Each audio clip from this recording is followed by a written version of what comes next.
Welcome to our second lesson about leaders. In this tutorial, we're going to learn how to work with the multi-leader type of leader. Multi-leaders have their own icon and panel as you see here. Click this arrow bottom right to open the multi-leader Style Manager. We've got Standard selected. Let's click Modify. Here we've got three different tabs. The first is Leader Format. Let's change the arrowhead size in this control area, let's say to 0.6. The next tab is Leader Structure. Here we can set up the maximum number of leader points. Right now there's two, the first and the second. In a nutshell, if we increase the number of points, we'll have more segments in the leader lines. Next, we can set up an angle for the first segment. Check here to activate that option, and this lets you make your leaders more uniform looking. We're able to set up a second angle as long as you've got more than 2 leader points. Let's take a look at the landing settings now. The landing distance essentially refers to this line right here. That's called the landing line. Let's move to the third tab, Content. Here we choose Text, Block, or None.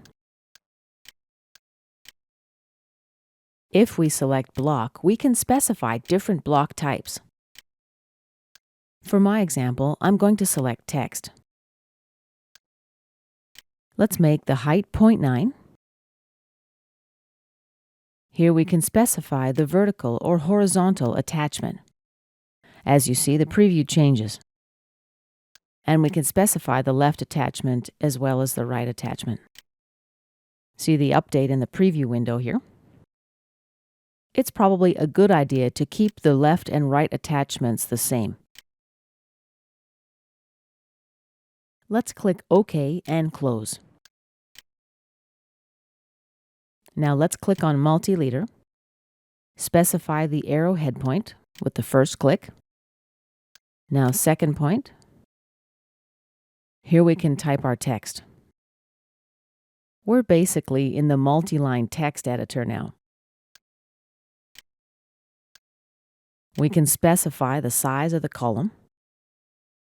And when you're finished, just click outside the text box. Let's select our multi-leader, grab and drag it to reposition it. Let's say we want to increase the landing line distance, or change the column size. If you need to edit the text, just double-click right on the text, and we're able to make our modifications. When you're done, just click outside the text box to register and accept. And let's zoom out and pan to the right a little bit. If you want to add more leaders, just click this icon right next to the main multi-leader icon. Select the multi-leader that you want to modify, and just left-click to place additional arrowheads. And to exit, right-click and enter. To remove the leaders, we click the Next button, and simply left-click on the leaders you want to remove from your multi-leader.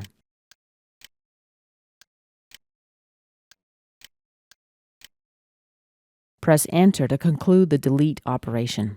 This concludes our tutorial about working with multi-leaders.